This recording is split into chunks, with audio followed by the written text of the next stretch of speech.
real fire. That was real fire. Now, listen. What I'm doing, all I did was demonstrate what you all do when you waste your time. Y'all hear me on that? I don't think you heard me. When you sitting there and you watching TV and watching movies all day and playing video games, you wasting your time.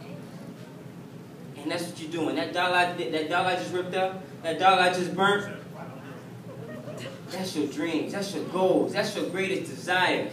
All that is in that can when you're wasting your time. You know what? Because tomorrow, those movies, they're going to be there. Tomorrow, those video games, they're going to be there. But what won't be there is your time. Because you wasted that. So let me go ahead and get into it. Today, I'm going to give you the concepts of success. With this, I'm giving you the formula. So there's no reason you all cannot succeed after today. Y'all with me? I don't think you with me. I don't think you with me. You go ahead and start it up. Focus your time on the relevant. When I say that, I'm going to start off with a story. It's these two best friends. They were in high school from freshman year. They're best friends. Names are Jerry and John. They graduate. Jerry goes off to college. Jerry's in college. He's doing his thing, working hard, trying to make money or whatnot. And John stays home. He's doing drugs. He's drinking alcohol. Living a free life, right? The good life. I put that in quotation marks because, come on, everybody knows that's not true. But he's living the modern day hippie life. And that's what he's doing. And while he's at home, Jerry, like I said, he's doing his thing. 30 years later, Jerry, he's very successful. He's got kids now. He got kids in college. He's making a lot of money, doing well for himself. Jerry pulls up at a stoplight in his Maybach. I say Maybach because I like that car. It's nice. And he pulls up at a stoplight. He looks over. He sees a homeless man. He says, yo. Yo, aren't you John? And John's like, yeah, man. Yeah, what's up, man? Who are you? And Jerry's like, man, I'm your best friend from high school. You remember me? He said, oh, yeah, Jerry, what's up, man? How you doing? And Jerry's like, man, I'm doing good, man. Look at me. I'm doing good. I'm driving a nice car. I got my kids in college. What happened to you, man? What happened to you? How'd you waste 30 years of your life? And John says, man, Jerry, I didn't waste 30 years of my life. I wasted a second. That second turned to a minute. Those minutes turned into hours. Those hours turned into weeks. Those weeks turned into months. Those months turned into years. And here I am today, 30 years later. Now, I hope you didn't miss what I just said, because if you were listening, you noticed that he started off with a second. And with that second turned into years. And that's what I'm telling you. When you out there and you watching TV for 30 minutes, and you say, you know what, I'll just watch this show, then I'll get back to my homework. Then I'll get back to studying. I'll just watch this. I'll get back to it. But you know what? That's a lie, because anybody who watches TV knows that you're going to watch that show and the episode's going to be good. You're going to watch another 30 minutes. That's 2 episodes right there. That's an hour. You know how much I can do in an hour? Man, I don't think you're getting me. How many athletes we got in here? Athletes. We got basketball players? Basketball. Okay, so picture this. While you're sitting there watching TV, you know what your competition doing? They in the gym getting. We got football players in here? Football players. While you watching TV, my man, I'm not picking on you, I'm just using an example. While you watching TV for that hour, you know what your competition doing? They sprinting. They in their backyard sprinting. They in the weight room.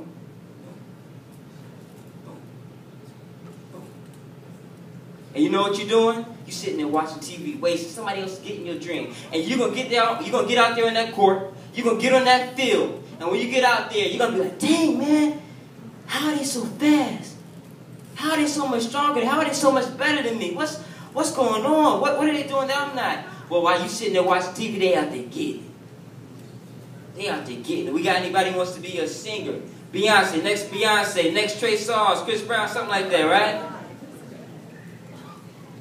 Well, while you sitting there watching TV, they in the studio singing their butts off, getting your record deal. They getting your record deal, and you just sitting them you watching, hey, what is it? What y'all watch? Y'all watch Bad, what is it, Bad Girls Club or something like that? Or Basketball Wives? Is that what it is? Right, yeah, while you sitting there watching Basketball Wives, somebody else is getting your dream. How about that? That's a shame, ain't it? That's a shame. But you know what? You know what? Let me go ahead. Let me go ahead because I have to say I'm guilty of doing something very similar. I wasted my time on the wrong things, and I'm gonna go ahead and tell you my story. I'm in high school. Okay, freshman.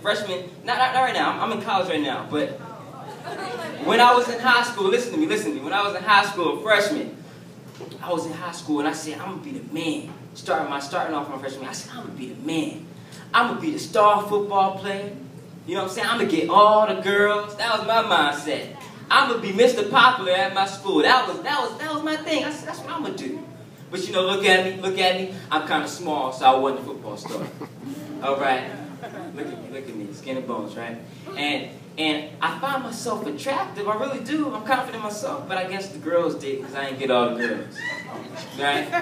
But I tell you one thing I could do. One thing I could do is I could make anybody laugh, and I liked it. I was a class clown, and I liked it. Why? Because it gave me a sense of significance. It gave me a sense of importance. I was known for being the class clown, and I liked it. But you know what? I was doing the one thing that I tell you not to do. I was doing the opposite of that. I was focusing my time on the irrelevant rather than the relevant. Because I wasn't going to be no comedian. Yeah, I was a class clown making people laugh. I wasn't no comedian, though. So what was that doing for me? But you know what? So while I should have been home doing my homework, while I should have been home studying, I'm at home writing jokes trying to make people laugh. And you know, I'm not thinking about academics because take this. I got the same mindset as John. You know, John Jerry, right? The guy with the homeless guy. I got the same mindset as John. I'm out there thinking in my head, I got 3 more years. So you know what? This year, my freshman year, I'm going to get my rep up. People going to know my name. That's what I'm thinking. Okay? And so freshman year goes on, I make people laugh, that passes, I get my rep up a little bit, and I'm doing the same thing my sophomore year. The same thing, make people laugh. I'm not worried about academics because of my mindset, no this. I'm still thinking, I got 2 more years. I got 2 more years. What I need to focus on academics for, that's not relevant to me. But it really should have been. It really should have been. Don't miss that. Because when I get to my junior year, this is where I get my first wake-up call. You can go there. Stop right there at the wake-up calls. I want them to see that. Just click it one more time. Leave it right there. I get my first wake-up call my junior year. Okay? Note this. I go into my advisor's office. It's me, my mom, and my dad. All right? And we in there. And I'm like, all right. The purpose of it was to see what colleges I can get into. We go in there, and I'm like, excuse me, Miss Counselor, you think you can help me out? I want to know what colleges with my GPA I can get into. So she printed out a list, and I swear to you, I looked that list up like 5 times, and I was like, yo, as I'm looking up and down, I don't see one school I want to go to. I don't see one school I want to attend. I'm like, what is this? So I asked the counselor, I said, where are the UNC Chapel Hills? Where are the NC States? Where are the University of Central Florida? I don't see none of it on here. She said, son, with your GPA of a 2.2, those schools will laugh at you for applying. And let me tell you, I call my wake-up calls embarrassments too. Not the fact that what she said because she was true. I was embarrassed because I had wasted 2 years of my life and I had nothing to show for it in front of my parents. That's what I was embarrassed about. And there's this quote by Pat Williams in the book called John Wooden.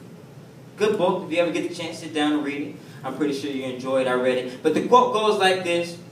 It says, failure to prepare is preparing to fail. Hold on, I don't think y'all understood because y'all kind of quiet out there, and that's very powerful. Listen to this. Failure to prepare is preparing to fail. And that's what I did. Now I got my first wake-up call, and then my second one comes. You're going to put that up there? I want them to see that. My second wake-up call comes, embarrassment, we can call it embarrassments. That's how I felt. Second one comes when a year later, I'm applying for schools. And the letters are coming back. And as they're coming in, my parents like, yo, how they, what they say, you get in? I'm like, nah. I got denied from 3 schools before I got accepted to 1, and now 1 school I got accepted to, I didn't even want to attend. That's North Carolina A&T, that's where I'm at now. All right? And I'm happy because I'm handling business now, we're going to get into that. But I want you to see, you can go ahead and put the second wake-up call there, my man. I want you to see these 2. My third one comes when I'm with my dad. I'm with my dad, check this out, and I'm trying to get my major changed because my major was undecided. It was undecided. Anytime you're in college, you don't want to go into school with the undecided major. You want to get that changed or, declare it to some kind of major, anything, communications, engineering. For me, it was communications. And I told my dad, let's go get that changed. He's like, all right. So we go to the voucher's office. We go in there, and I say, excuse me, Mr. Advisor.